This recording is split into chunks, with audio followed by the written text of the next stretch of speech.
नमस्कार दोस्तों। अब यहाँ पर बात हो रही है कि एक तरफ इंडिया है जो प्रोग्रेस की बात कर रहा है, ग्रोथ की बात कर रहा है,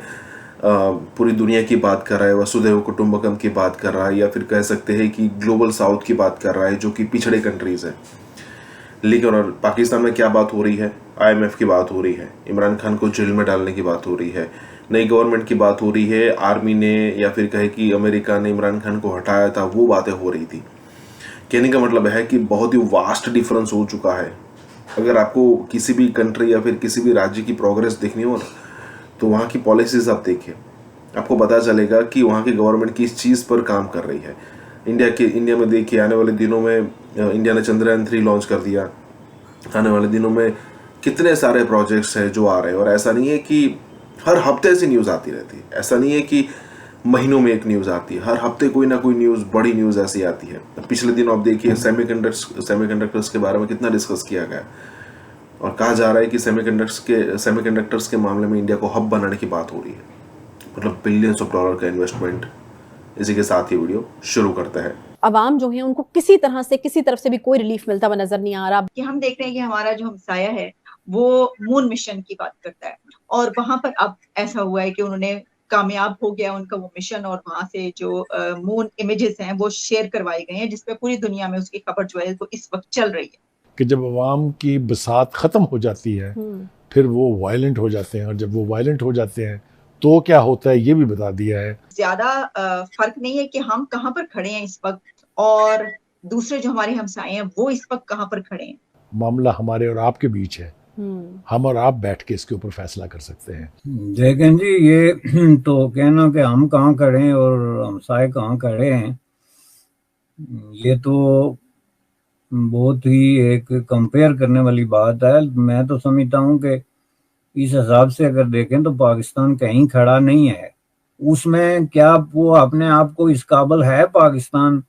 कि वो अपने किसी पड़ोसी के सामने खड़ा करने की जो आपने बात की, यानी मुकाबला करने या उसके साथ तकाबली जायजा लेने, उसके इंडिकेटर्स जो दोबारा उसने रिन्यू की है अपनी इकोनॉमी, और कुछ ऐसे प्रोजेक्ट्स उन्होंने शुरू किए हैं, कुछ ट्रेड और इन्वेस्टमेंट के हवाले से इंडिया के साथ उनकी जो कुछ डील्स हुई हैं, उनको सामने रखते हुए अब वहां भी एक तरह का ऑप्टिमिज्म और एक तरह की जो है वो उम्मीद अवाम के अंदर पैदा होती जा रही है। पाकिस्तान जो है वो फाइनेंशियली इतनी बड़ी खौफनाक किस्म की सिचुएशन का शिकार होने के बावजूद वहाँ का जो पॉलिटिकल क्लास है, ख्वाह उसका ताल्लुक किसी भी जो है वो पार्टी से हो, कहता नजर इसके, उनकी नजर इन चीजों पे है ही नहीं। उनकी नजर ये है कि हमने अपने मुखालिफ पार्टी को किस तरीके से नेस्तो नाबूद करना है। तो बैरिस्टर साहब, इसमें ना ये भी एक सवाल पैदा होता है कि एक ही साथ आजाद हुए, लेकिन हम ये देखते हैं कि जो इस वक्त हमारे मुल्क में चल रहा है, जो कि हमेशा, यानी ये तो रिवायत ही हमने अपनी कायम रखी ना, रिकॉर्ड पूरा किया, ये भी जेल मिशन जो है वज़ीर आज़म को भेजना और नाअहल करना, तो ये ना होता तो हमें हैरानी होती, लेकिन वहां पर ऐसा नहीं है। यानी कोई भी वजीर आजम वहां पर जो है वो ना डिस्क्वालीफाई होता है ना जेल जाता है, वहां पे ऐसे मसाइल ही नहीं है। तो इसकी भी क्या वजह हो सकती है? यानी हम इसके ऊपर बात करते रहे, लेकिन हमने ठीक होने की ना होने की कसम खा रखी है, यानी हमारे साथ वही चल रहा है। नहीं, एक ही साथ आजाद होने वाली बात जो है ये बिल्कुल झूठ है, और मैं समझता हूँ कि पाकिस्तान की सबसे बड़ी जो ट्रेजेडी है वो यही है कि पाकिस्तान के बेशतर मामला जो हैं 80% वो झूठ पे खड़े हैं, या उसकी बुनियादें झूठ पे खड़ी हैं, या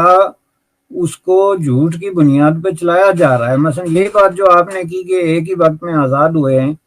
ये तो जाहिर है आपने एक लीगल कॉन्टेक्स्ट में देखा कि 14 अगस्त और 15 अगस्त की डेट थी, तो हम आज़ाद हो गए एक ही वक्त में। लेकिन मैं इसको नहीं मानता हूँ, और मैं समझता हूँ कि ये बहुत बड़ा झूठ है, और आखिर ये झूठ बोलने की क्या जरूरत थी। 14 अगस्त को जो कुछ हुआ था उसमें आप ये देखें कि जो मुल्क बना था जिसको आप पाकिस्तान कहते हैं, उसमें कायदे आज़म मोहम्मद अली जिन्ना ने जो हल्फ उठाया था वो आपने पढ़ा है? उस हल्फ में जो है वो क्या लिखा हुआ था कि मैं क्वीन ऑफ बरतानिया का वफादार रहूंगा। وہی ایلف جو ہے جو کینیڈا کا پرائم منسٹر اٹھاتا ہے لکھا لگایا ایلف، یا وہی ایلف جو ہے جو برٹش پرائم منسٹر اٹھاتا ہے ویسٹ منسٹر میں. ابھی یہ جو ہمارے جو انڈین اوریجن کے پرائم منسٹر صاحب ہیں جو ایلف انہوں نے اٹھایا، بالکل یہی ایلف قائد اعظم محمد علی جناح نے اٹھایا. تو آپ کیسے کہہ سکتے ہیں کہ ہم 14 اگست کو آزاد ہو گئے تھے؟ آپ آزاد ہوئے تھے 1954. اس کی وجہ یہ ہے کہ 1954 کو جو آپ کی فوجوں کا کمانڈر ان چیف تھا وہ برٹش تھا. تو جب آپ کی فوج جو ہے وہ برطانیہ کی کمانڈ میں ہے،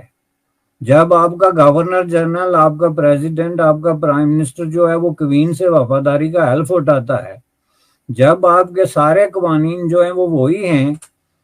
جو برطانیہ کے بنائے ہوئے قوانین ہیں،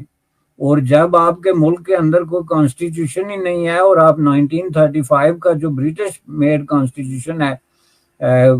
جو ہے اس کی بنیاد پہ تمام افیئر چلا رہے ہیں، تو آپ کیسے کہہ سکتے ہیں کہ جو ہے ہم آزاد ہیں؟ اس میں اگر آپ اس بات کو اتنا اس کو پولیٹیکلی اگر آپ کو اس کا یقین نہیں آتا ہے تو آپ جو ہے وہ جسٹس منیر جیسے ججوں کے ڈیسیجن دیکھ لیں، جنہوں نے کورٹ میں اس وقت یہ ڈیسیجن دیے تھے کہ پاکستان جو ہے وہ آزاد اور خود مختار ملک نہیں ہے بلکہ یہ حکومت برطانیہ کی عملداری میں ہے، اس لیے اس کے اندر جتنے قوانین بنائے جا رہے ہیں، جتنی حکومتیں بنتی ہیں، بگڑتی ہیں، تبدیلیاں لائی جا رہی ہیں، یہ سب کی سب جو ہے وہ subject to the consent of the queen ہے. تو اب آپ یہ دیکھیں کہ یہ بات جو ہے آپ کو عوام میں بتانے میں کیا پرابلم تھا، اسی طریقے سے کہ اصولی طور پہ حکومت برطانیہ نے 14 اگست 1947 میں یہ ڈیسیجن کر لیا تھا کہ ہم ہندوستان سے جا رہے ہیں اور آپ اپنے معاملات خود چلائیں، لیکن ہم معاملات چلانے کی پوزیشن میں نہیں تھے، اس لیے ہم نے اپنا ہیڈ آف دی جو ہوتا ہے آپ کا فوج ملٹری چیف جو ہے وہ بھی انگریز رکھا، اور اس کے بعد جو ہمارے گورنر جنرل تھے یا ہمارے صدور تھے وہ بھی برطانیہ سے وفاداری کا حلف اٹھاتے رہے. آپ کے بچے یہ سچی سچی باتیں پڑھتے، ان کے بارے میں غور کرتے ہم کہاں کھڑے ہیں تو بات ڈیفرنٹ ہوتی. اب یہ جو جھوٹ ہیں جی ہم ایک ہی دن آزاد ہوئے، یہ غلط ہے. دوسری بات یہ ہے کہ انڈیا نے جو ہے وہ کانسٹیٹیوشن بنایا تھا جس میں انہوں نے جو ہے وہ ود ان 2 years ہر چیز جو آج انڈین کانسٹیٹیوشن کے اندر ہے وہ انہوں نے ڈال دی تھی کہ انڈیا کا جو ہے وہ ملک کس قسم کا ہوگا، اس کی فارن پالیسی کیا ہے، اس کا انٹرنل فائنینشل ڈھانچہ کیا ہوگا، اس کی سوشو اکنامک فارمیشن کیا ہوگی، اس میں جو ہے وہ کس طرح کی تبدیلیاں جو ہے وہ لانے کی ضرورت ہے، اور جو کام وہ کانسٹیٹیوشن میں نہیں کر سکے تھے یا نہیں کر سکتے تھے اس وقت کے حالات میں، وہ بھی انہوں نے کانسٹیٹیوشن میں ڈال دیا تھا کہ ایک دن ہم کریں گے. جس کی مثال یہ آج کل جو وہاں پہ ڈسکشن ہو رہا ہے یونیفارم سول لا، یہ اس وقت وہ نہیں کر سکتے تھے چونکہ اس وقت جو ہے وہ بہت زیادہ نیا ملک تقسیم ہوا تھا، اور ہندو مسلم جو نفرت اور فسادات کی کیفیت تھی، دوسرے مذاہب میں بھی ٹینشن کا دور تھا، تو وہ نہیں کر سکتے تھے کہ یونیفارم. تو انہوں نے کانسٹیٹیوشن میں لکھ دیا کہ جب بھی حالات سازگار ہوں گے ہم جو ہے یہ یونیفارم سول کوڈ جو ہے وہ انڈیا میں لائیں گے. اب اس طرح آپ یہ دیکھیں کہ وہ ایک کانسٹیٹیوشنل ڈیموکریسی کے طور پہ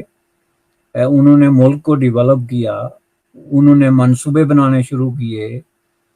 جس میں ان کی سائنٹیفک اچیومنٹ ہیں، جیسے ابھی آپ بات کر رہی ہیں چاند پہ جانے سے لے کے ان کی ایجوکیشن سے لے کے ان کے جو فائنینشل اور اکنامک ڈیولپمنٹ ہے، ان سب چیزوں کا ایک پیرامیٹر، ایک حدود انہوں نے طے کر لی کہ اس کے اندر رہ کے ہم نے کام کرنا ہے. تو اس کے بجائے پاکستان میں پہلا جو ریئل اور کوئی ریلائبل کانسٹیٹیوشن ہے وہ جا کے 1973 میں بنا، یعنی 47 سے لے کے 48 49 50 10 60 10 70 اور 3 73، یہ آپ اندازہ لگا لیں کہ 30-35 سال جو ہے وہ آپ جس طریقے کے کانسٹیٹیوشن بناتے رہے ہیں. اب یہ بھی بچوں کو آپ پڑھاتے ہیں اپنے اسکولوں کے میں کہ جی ہم نے تو 1956 کا کانسٹیٹیوشن بنا دیا تھا، ہم نے 1962 میں کانسٹیٹیوشن بنا دیا تھا. 1956 کا کانسٹیٹیوشن جو ہے اس میں صرف 6 لوگوں نے حصہ لیا تھا، 6 آدمیوں نے مل کے تو ایک کانسٹیٹیوشن بنایا جس میں کہ جو پارلیمنٹری کمیٹیز ہوتی ہیں، جو کنسلٹنگ پروسیس ہوتا ہے عوام کا، یہ ساری چیزیں اس کا کہیں کوئی سوال ہی نہیں تھا۔ اور 62 میں ایک جو ملیٹری ڈکٹیٹر ہے اس نے دنیا جہان کے کانسٹیٹیوشن سے ایک شک نکال کے 2 آدمیوں کی مدد سے جو ہے وہ ایک کتابچہ تیار کر کے کہا جی یہ 62 کا کانسٹیٹیوشن ہے۔ اور ایون 73 کے کانسٹیٹیوشن کو بھی، جس کو آپ بہت بڑا مارکا بنا کے پیش کرتے ہیں، اور یہ کہا جاتا ہے کہ جی یہ تو دنیا کا پتہ نہیں کتنی کوئی علامی قسم کی دستاویز ہے، اس پہ بھی اگر آپ غور کریں تو اس میں بھی جو ہے وہ بہت ساری چیزیں ایسی آ جاتی ہیں کہ اس کو آپ غیر متنازع قرار نہیں دے سکتے۔